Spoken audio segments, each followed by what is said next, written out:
Okay, hope you are having a good time, everyone. Now, last time we have discussed about adding phosphorus to the silicon or germanium gives us what type of n-type, right? So majority charge carriers in this n-type are electrons and minority are holes. So how does the minority charge carriers create and how does the majority charge carriers create? I think that point is clear to you all, and this doping concentration is also clear to you all. And this is something which is p-type semiconductor, which is formed by adding a trivalent impurity, or if you can possibly create two holes using this, you can create two holes as well.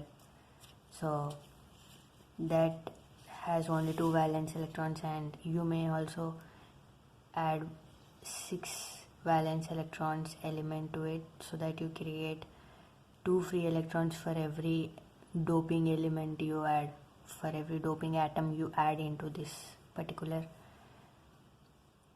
silicon. So if we take 1000 silicon atoms, we are adding 1 phosphorus atom in this case. If we take this, if we are taking 1000 silicon atoms, we are adding 1 boron atom. So like that, if I am trying to combine both p-type and n-type materials, let's say this is p-type and this is n-type, if I am trying to make a sandwich, so this can be done using two methods. First, you have to take a pure silicon into which p-type is injected and n-type is also injected. That means they may use some gas and diffuse it slowly into the whole crystal, or whatever method that is available, they are going to inject into the pure silicon. Okay, that is how p and n junction is formed. Okay, so this region is p region and this region is n region, like that. The another method is taking a separate p-type material and n-type material and sandwiching those two. Sandwiching is nothing but same like a bread, layers kept upon one upon the other. The p-type material is attached with the n-type. So now whenever you are attaching your hands, if this is like this, there is a misalignment between the lines. So now my lines are aligned properly. So in the same way, there is this structure between the atoms. So that structure is something which is referred to as lattice, how they are getting connected from one atom to another atom. So they will make sure while sandwiching that structure is not lost. Okay, so that is how sandwiching is done, and that is how injection is done, or if for you to get some simple rough idea. Now using this, they are going to make an interesting semiconductor device known as diode. So diode means two electrodes. So this is one electrode and this is another electrode, and I will explain you further.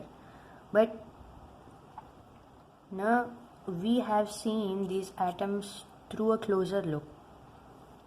Now I want you to come somewhat far away and look at it in this way. So if you are taking one whole p-type, so it is here, and if you are taking one whole n-type, or let's go with the same color coding. Boron has been given to, what is this boron generating us? A hole. So here let's say that all these green are borons. Okay, so all these are borons, so all these borons are creating one hole, and all these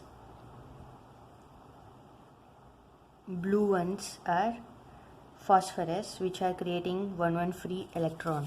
So all these blue ones are creating one free electron, and now all these atoms are not shown in normal regular diagrams, but they are simply neglected because we know that this is how the bond is formed between the atoms. Everyone assume that we all know that this is how they happen, but they tend to show us only the doping atoms. The nerve, I will explain you further, but I think it will be good if I complete this whole drawing and get you the more nicer idea about what is happening. Okay, and I think you are getting confused to find where the blue atoms are and to find the where green atoms are. So let me try to make those even more clearer and then get back.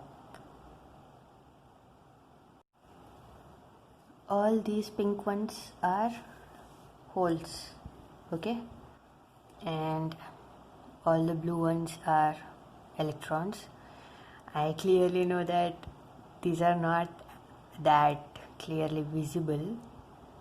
You should be able to clearly know that all these black atoms which you are seeing here are not as per the scale. Nothing is as per the actual scale. We are just simply trying to represent. So for some hundreds and thousands of silicon atoms, we are having one impurity atom, okay, or something like that is the case, or yes, let's say that is how it is. And I want you all to imagine some picture which is similar to this. Now all the black ones are the silicon atoms, and this is phosphorus atom. The violet one is phosphorus atom. I think you will be able to see, yes, the violet ones are phosphorus and pentavalent impurity. Since they are pentavalent impurity, free electrons are getting created. So all these are some electrons that got created because of these pentavalent impurities, and the green ones are boron atoms, and those are the trivalent impurities which are creating holes. Okay, holes are the pink ones.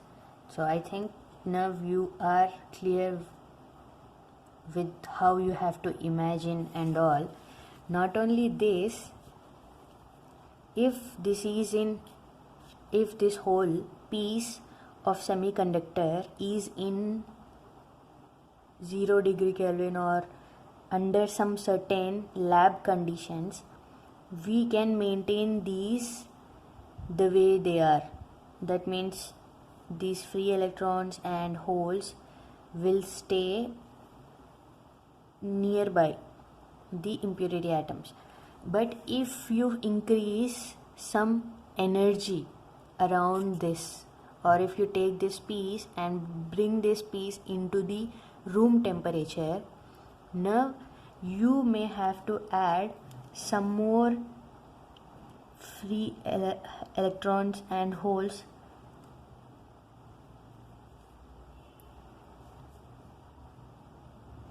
wherever you have some gap. Here you have some gap, but it is not the gap that is the reason. It is heat that is actually creating those. So for this hole there will be one free electron as well, and for the free hole that is getting created there will always be the electron, because these are not some. So these are the minority charge carriers. Which one are minority charge carriers? The blue electrons in this p type are minority charge carriers. Now in the same way here also we will be having some minority charge carriers creation, because I am bringing this into room temperature. Okay, so let's say that's it. And for this also one hole is getting created, and for this also one hole is getting created. This also one hole. And is there any free electron over here? 1, 2 here. So let's say 4 minority charge carriers have created. If you increase the temperature furthermore, or I think the minority charge carrier creation will be even more. So hope you got the point. Now holes are called as minority charge carriers in this region, and electrons are called as minority charge carriers in this region. And what are the majority charge carriers in this type? Electrons. So this is n type. And what are the majority charge carriers in this? Holes. So this becomes p type. So now our semiconductor is ready, but as soon as you join these two, what are the things that are coming into your mind? Every electron or every particle has its field around it, right? You have that field around it, and we have studied that negative has field lines drawn into and positive has. So it doesn't matter whether they are going outward, we are not bothered about all those, but let us say every particle here has its own field, and we can clearly say that all the black atoms that you see here, all the silicon atoms, they are stable. So they have equal number of electrons and equal number of holes in their atoms, so they are neutral. So the black ones, let's consider those as neutral.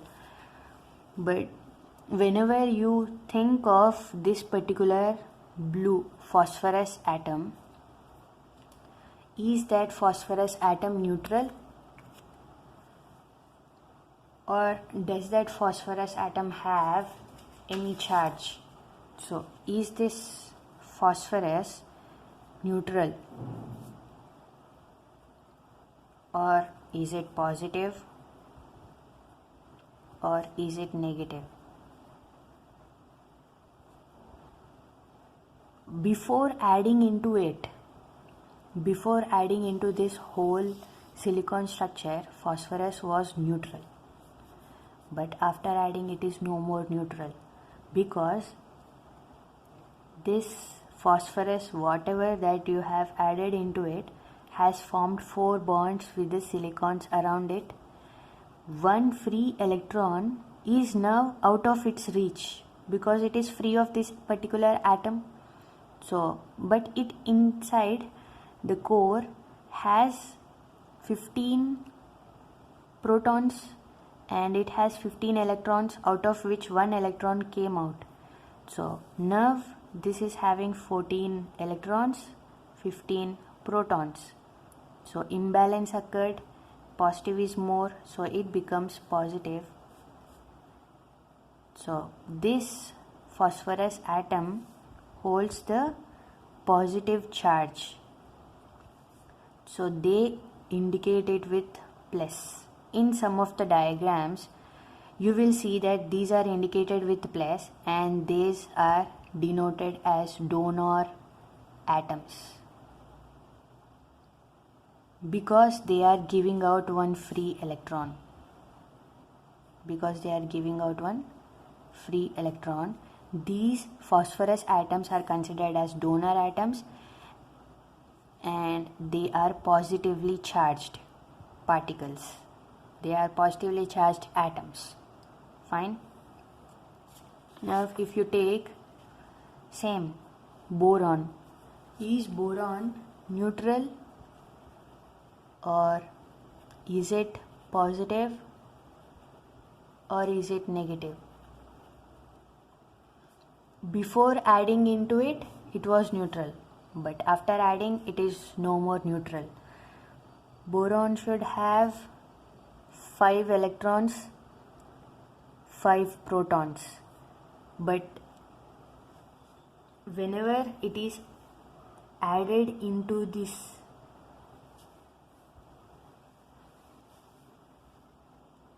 it does not have any electron right now, but since it is bonded, you may see this electron jump into this and you may say that this electron entered here and the hole has formed here. Let's say that happened. So now the boron gained 4 electrons in its outermost shell. On the whole, it is now having 6 electrons and 5 protons, which makes it negatively charged particle, and it is not a positively charged particle because nearby electrons will definitely come and get attracted towards this hole, because hole is a vacancy, that absence, that now this becomes positively charged whereas this becomes negatively charged.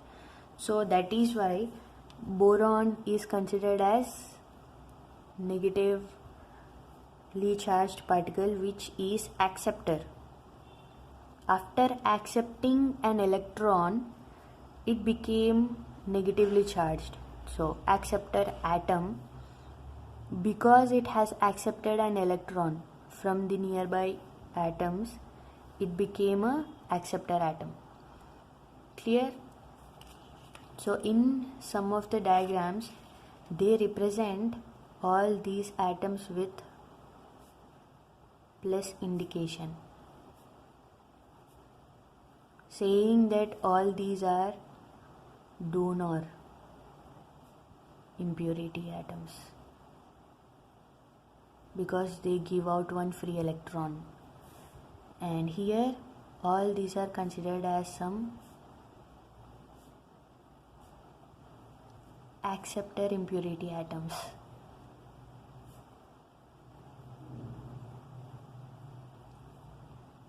Because they accept an electron from its nearby, but hole will never be, hole is always present.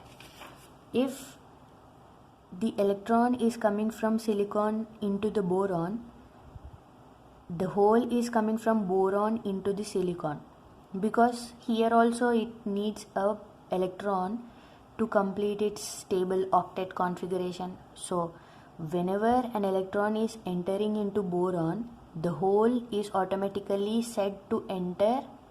So this is how, when electron is moving from silicon to boron, the hole is moving from boron to silicon. That is why electron direction is always opposite to that of the hole direction. So whenever a hole is moving from top to bottom, an electron is moving from bottom to top. So that is one of the reason why they say when electrons are moving in this direction, holes are moving in opposite direction. I think now this is making much more sense, and now it is very, very clear.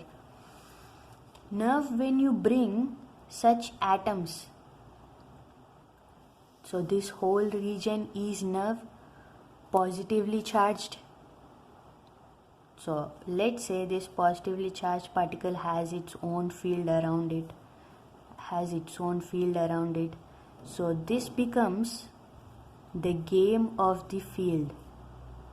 So this whole material, n-type material, is now positively charged, but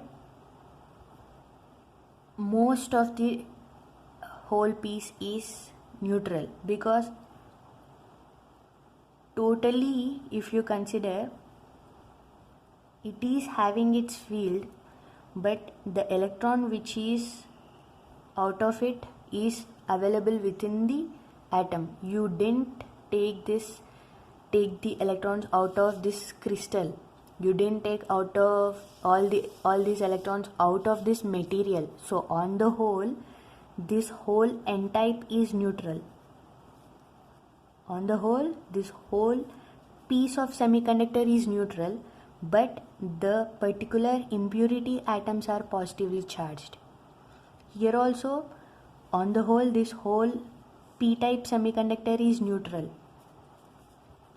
Okay, here also p-type semiconductor is neutral, but these green acceptor impurity atoms, borons, are negatively charged, and the field which should be present around it is present, because of which semiconductor becomes very, very beautiful, and we get to see all sorts of actions going on. Let us discuss those. Okay, now this is something which it has been transformed into. Now we are only focusing on donor atoms which are positively charged and these electrons. So on the whole, number of donor atoms, which is 1 2 3 4 5 6 7 7 5 are 35 donor atoms, and 35 donor electrons which have been given by those atoms. So on the whole, this n-type is neutral. But if you simply take this particular atom, is it positive or not? So it is a positive ion, right? In the same way, this is a negative ion which is accepting an electron, which already accepted an electron from nearby silicon.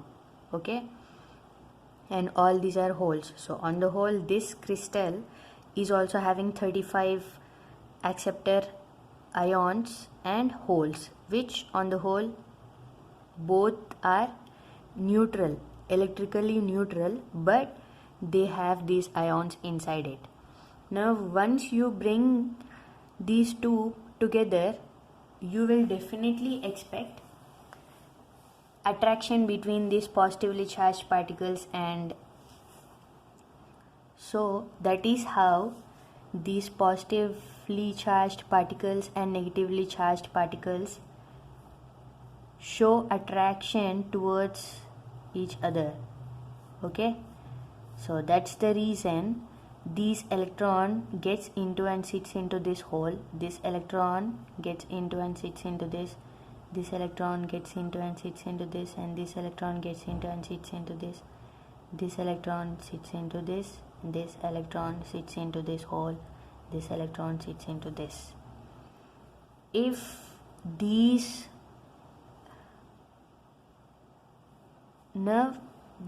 are neutralized, the region from here to here, this whole region has become neutralized, right?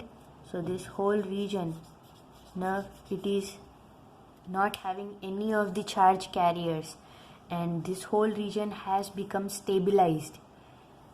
If there is enough attraction between these two that they can pass through this, and then this will also enter into this, but most of them will not have enough energy to cross this. So that is how, now can I say that whatever was here, whatever is here, they both got neutralized, but this side gained a positive charge and this side gained a negative charge on the whole when compared to previous. So all these positives got neutralized, all these negative got neutralized, electron entered into hole. This whole region is now depleted of charge carriers, So that is why this is known as depletion region. Okay, this is also known as space charge region. This is also known as potential barrier, because there is some field present across these two, because these positively charged and negatively charged have that attraction electric field among these. So that is the reason they are known as potential barrier, because there are no charge carriers available right now is the reason they are called depletion region. And space charge region is the name that came from some vacuum tube terminology.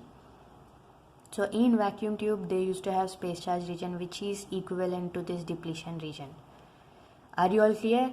Now all this is happening simply because of diffusion, simply because of the concentration gradient, because more number of electrons here, more number of holes here, they want to get neutralized, or they are trying to get diffused into each other. So that is the process that is going on throughout this whole process, and that is how depletion region has formed. So I hope that you are enjoying all this and how this has formed, and I hope that you are able to connect it here itself. So that's the reason why this whole region is now acting like a barrier over here. Fine. So I think you all got some idea regarding what happens when you join p-type and n-type materials, and what happens and how this depletion region is formed. And as you bring this into the room temperature, you can see that free electrons are getting created here also. So, and free electrons are getting created here also. So that is how minority charge carriers are getting created here and here. Fine. I want you all to make this clear that electrons are majority charge carriers in n-type, holes are majority charge carriers in p-type, and there are no charge carriers in depletion region. Fine. And how it is acting like a potential barrier, that these holes which are these electrons which are trying to cross this, or these holes which are trying to cross this, need energy. So this energy, that whatever they need, is 0.7 volts for silicon and 0.3 or 0.2 volts for germanium. Sometimes they also say 65 volts, and sometimes they also say 2 volts. So this is across that range. So because silicon needs 0.7 volts, that much of energy is required for these particles to move from this to this, or these should come and shake up the neutralized, and the neutralized will give some of its electrons and then it moves on. Something like that happens. So all these are now neutralized, so they should provide some energy. That energy requirement for silicon atoms, whenever there are silicon atoms present here, they need 0.7, because silicon atoms are smaller when compared to germanium. If you take germanium atoms that fit into this same size crystal will be less, though those are in millions and billions of number, the number of atoms that germanium atoms fit into the same piece of crystal will be less when compared to the number of atoms silicons will fit. If silicon atoms are like 4 billion atoms, germanium will be like maybe 3. I don't know. I didn't get into such depths, but that is simply for our imagination purposes. So I think you are getting the point. And one more reason is because this is bigger, so its nucleus and its atom is big enough, so attraction between these two is less. And if you take a silicon, it is smaller, so the attraction between these two is less. So if attraction is more, distance is less and attraction is more. If attraction is more, for electron to get out of this is difficult when compared to germanium. So germanium can lose an electron freely or easily when compared to silicon. So that's the reason silicon needs 0.7 volts for an electron to come out of its valence shell, and germanium needs 0.3 volts for an electron to come out of its valence shell. So this is germanium 32, this is silicon 14. So this is way bigger than silicon. I think you are able to get my point, why these are the voltage requirements, and the same voltage barriers are being formed here. Fine. I think you all remember that I was saying that this N and P type will form into some PN junction diode. So normally a diode looks like this with some band on it and 2 electrodes. So this is cathode and this is anode, and this is a band because of which we know that this is cathode. That means N-type region is attached to this electrode and P-type region is attached to this electrode. This is anode and this is cathode, which means N-type is connected to me and P-type is connected to me, or we will further discuss why those are the case. But I want you to simply look at this, which I tried breaking. This was very interesting. So this is a diode. So this is the diode which,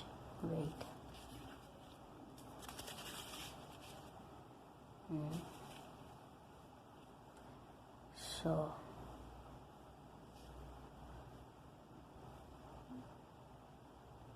yes, this is the diode, and I tried breaking this and found these. So whatever material that you are able to see, that which is shining inside it, is nothing but N-type or P-type. So this square that you are able to see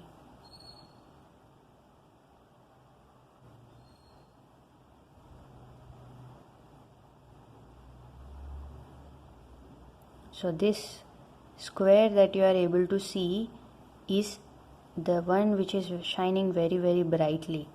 That is the actual crystal or P-type or N-type material, and the white material across or around it is for protection, that is the rubber. And then on top of it we have this black casing, okay, so which protects it from light, heat and all, and same goes on this side also. So I think this is much more clearly visible. Yes, this is the N-type and P-type. So this side, if it is P-type and this side it will be N-type, both are sandwiched together to form a diode, and on the whole they form a diode like that. Fine, this is how it is. And that thin layer is the width of it. It is not the, if you take this thin square which is black, and if you take the rubber around it and the encapsulation around it, so this is the black encapsulation that you are seeing and the white rubber that is protecting it, and this is the actual piece, and that is simple foil or thinner than the foil. So this is, let's say this is N type, and we have another such same which is joined together. So these two are sandwiched together, and this is P type, right? So these are, let's say I am looking at it from this side, so this will be very very thin, this will also be very very thin. Those two are attached or sandwiched together, to which some thin wires are attached, and then from here electrodes are connected. Electrodes are very very thick. So these are anodes and cathodes which I am touching here, but here there will be very thin connection given to the actual, and this whole thing is protected inside the rubber, on top of which we are able to see the black encapsulation. I think you are getting the idea now how it is built. Okay, hope you see it for the last time now.